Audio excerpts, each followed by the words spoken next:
জীৱনত যাক অতিকৈ ভাল পোৱা যায়,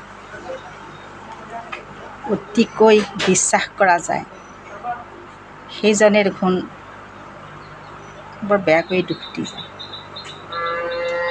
বিশ্বাসঘাত কৰে। সেই সময়কণ মনত কৰকচোন, যিটো সময়ত আপোনাৰ জীৱনতো এই ঘটনাটো ঘটিছে।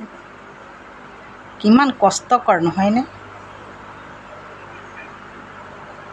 মনৰ পৰা মচি পেলাব বিচাৰিলেও মচা নাযায়। কিবা নহয় কিবা এটা অজুহাত লৈ যেন সেই ঘটনাটো চকুৰ সন্মুখত ওলায়, নহয়নে?